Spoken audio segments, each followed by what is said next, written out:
क्या शिक्षकों की भर्ती में भी साम दाम दंड भेद लागू होता है या चलता है? ये सवाल मेरा नहीं है, बल्कि एक ऑडियो वायरल है और इस ऑडियो की बकायदा एक अतिथि शिक्षक ने शिकायत की है, जिसके बाद ये सवाल खड़े होता है। मामला अलीराजपुर जिले के जोबट के एकलव्य विद्यालय का है। यहाँ पर एक अतिथि शिक्षक थी जिन्होंने फिर से एक आवेदन किया था। एक इंटरव्यू प्रोसेस हुई, उसके बाद उनका चयन नहीं हुआ। उन्होंने कलेक्टर, प्रभारी मंत्री, मुख्यमंत्री से लेकर तमाम प्लेटफॉर्म पर शिकायत की और एक ऑडियो मीडिया को उपलब्ध कराया है, जिसमें उनकी और एकलव्य की प्राचार्य कविता वाणी की बातचीत का उनकी ओर से दावा किया गया है। हालांकि इसकी हम अधिकृत रूप से पुष्टि नहीं करते और इस बातचीत में उनका दावा है कि प्राचार्य कविता वाणी कह रही हैं कि अगर वो तैयार हैं, यानी हेमलता बघेल तैयार हैं, तो साम दाम दंड भेद लगाकर वो उनके चयन की कोशिश करेंगी। पूरी बात हम विस्तार से बताएं, उसके पहले आप ये ऑडियो सुन लीजिए। हेलो। हाँ हेमलता मैडम, हाँ मैडम। आज इतने नर्वस क्यों हो गए थे? कुछ नहीं मैडम, बहुत सिर दर्द बहुत कर रहा था और अचानक से वेरिफिकेशन हो, मतलब मेरी वेरिफिकेशन करवा ही रही थी और इतने में नाम ले लिया। करना है कि नहीं करना? करना है ना मैडम, क्यों नहीं करना। साम दम दंड भेद लगा दे। क्या मैडम? साम कम दंड भेद लगा दे। हाँ नाम तैयार हो? हाँ साम दम दंड भेद लगा, तैयार हो? हाँ है ना तैयार। है? हाँ। चलो फिर देखेंगे, अभी तो 10 तारीख पे बात जाएगी। अच्छा, देखेंगे। तो अभी आपको चारों दिन आपको बैठना ही रहेगा ना? अच्छा। जैसे वो सेजावाड़ा वगैरह वाले भी हुआ थे, तो मुझे लगा कि वहाँ के टीचर भी बैठेंगे। नहीं सही नहीं, मैं सबको जानती हूँ ना, इसलिए मेरे को बिठा दिया उन्होंने। अच्छा, सबके उसमें मेरे को बिठा दिया। अच्छा था वो वेरिफिकेशन में, वो थोड़ा हो गया था उनका। वही पूछ रही थी, मैंने कहा कि आज नर्वस क्यों दिखाई दिए? मैंने कहा करना कि नहीं करना, उस मूड से है कि नहीं है ना, क्यों नहीं है मूड। हाँ चलो, आगे हाँ। क्या होगा फिर तो मैं बताऊंगी आपको। हाँ मैम, हाँ ठीक है। मैंने पूछ तो लिया है साम दम दंड भेद का। अच्छा, है ना? हाँ ठीक है। बिना मत मैंने लगाया, मैंने क्या आज आपका चेहरा थोड़ा नर्वस देखा इसलिए फोन लगाया। अच्छा। हमको क्या अभी अतिथियों से बात नहीं करनी है, तो मैडम का फोन आया तो जिक्र मत करना है किसी से भी।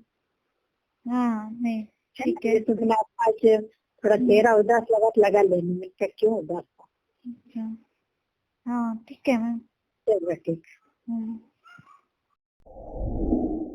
तो आपने सुना इस ऑडियो को, जिसमें हेमलता बघेल की ओर से दावा है कि ये उनकी और कविता वाणी जो कि प्राचार्य हैं, उनकी बातचीत का ऑडियो है। ऑडियो बड़ा है, हमने आपको एक हिस्सा सुनाया है जो महत्वपूर्ण है। अब इस ऑडियो को लेकर हमने पड़ताल की कि आखिर मामला क्या है, तो पता चला कि अतिथि शिक्षकों की भर्ती थी और कई लोगों के इंटरव्यूज़ हुए और इस इंटरव्यू के बाद हेमलता बघेल और कुछ अन्य शिक्षकों का चयन नहीं हुआ। और इन शिक्षकों का आरोप है कि वो लोग अनुभवी हैं, विषय विशेषज्ञ हैं, इसके बावजूद भी गैर अनुभवी लोगों को और विशेषज्ञता जिनके पास नहीं है, विषय विशेषज्ञ जो नहीं है, उनका चुनाव कर लिया गया। इसमें भ्रष्टाचार हुआ है, इसलिए सीट जो चयन सूची है उसको निरस्त किया जाए। मांग है कि निरस्त करने के बाद फेयर तरीके से भर्ती की जाए। तो क्या आरोप है, पहले वो सुन लीजिए। मेरा नाम हेमलता बघेल है। मैं विगत 2 वर्षों से एकलव्य आदर्श जोबट में अतिथि के पोस्ट पे थी। अभी जो इंटरव्यू हुए हैं उसमें चयन प्रक्रिया में मुझे आपत्ति है। यहाँ पर जिसकी चयन हुआ है उसको उस पोस्ट पर, पीजीटी पोस्ट पर कोई अनुभव नहीं रहा है और मुझे 2 वर्ष से यहाँ पे पीजीटी पोस्ट पे ही अनुभव है।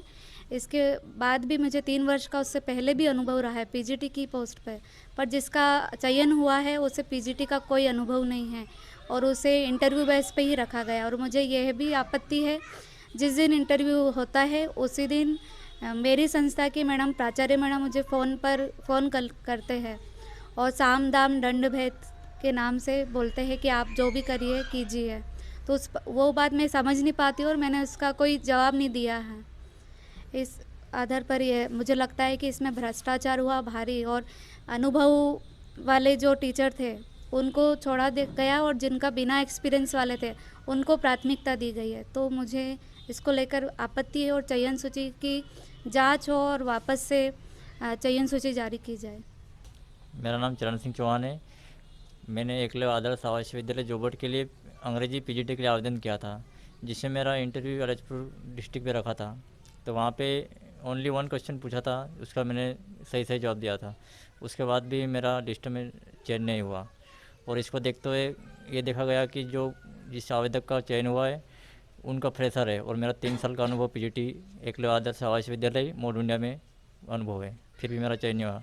मैं ये गुजारिश करूँगा कि उस सूची को वापस से वास्तविकता दिखाते हुए सही आवेदक का चयन किया जाए। नाम मुकेश मौर्य है और मैंने 2 साल तक जवाहर नवोदय विद्यालय खरगोन में मैंने पढ़ाया हूँ। 2 साल का एक्सपीरियंस है और मुझे केंद्रीय विद्यालय में भी पढ़ा चुका हूँ। और यहाँ पे मैंने जब पोस्ट निकली तो मैंने यहाँ पे अप्लाई किया और इंटरव्यू हुआ।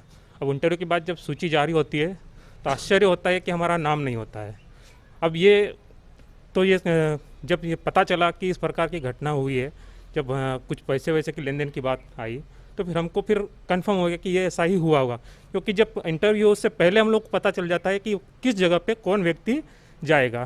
तो ये निश्चित तौर पे अनियमितताएँ हुई है और इसकी पूरी जांच की जाए उच्च अधिकारियों द्वारा, और जो भी दोषी है उस पर कठोर कार्रवाई की जाए, ताकि शिक्षा के क्षेत्र में खासकर जो इस भारत देश को आगे लेकर के जाएगा, उस क्षेत्र में अगर इस भ्रष्टाचार होता है तो ये हमारे लिए बहुत शर्म की बात है। और हम जिस की बात करते हैं कि हम विश्व गुरु बनने जा रहे हैं, तो क्या हम भ्रष्टाचार करके विश्व गुरु बनेंगे?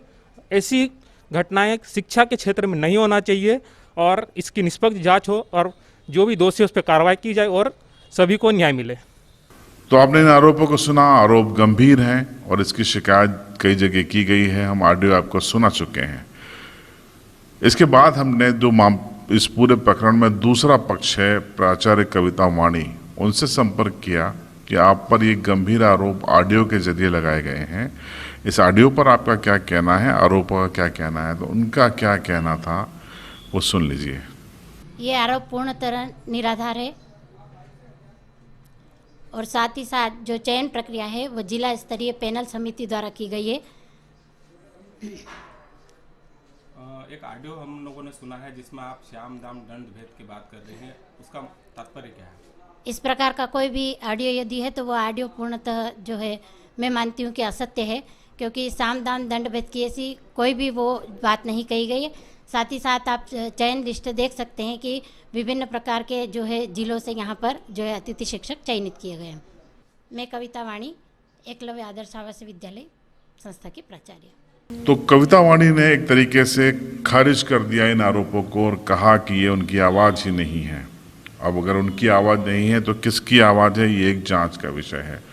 उम्मीद है कि शिक्षा जैसे पवित्र पेशे में सब चीज़ें फेयर होनी चाहिए, साफ़ सुथरी होनी चाहिए, और इसलिए कलेक्टर साहब को या प्राचार्य जो प्रिंसिपल हैं, जो एसी हैं, उनको इस पूरे मामले की फेयर जांच करानी चाहिए, ताकि दूध का दूध और पानी का पानी हो सके। इस पूरे मामले में कौन सही है कौन गलत है ये तो जांच के बाद तय होगा।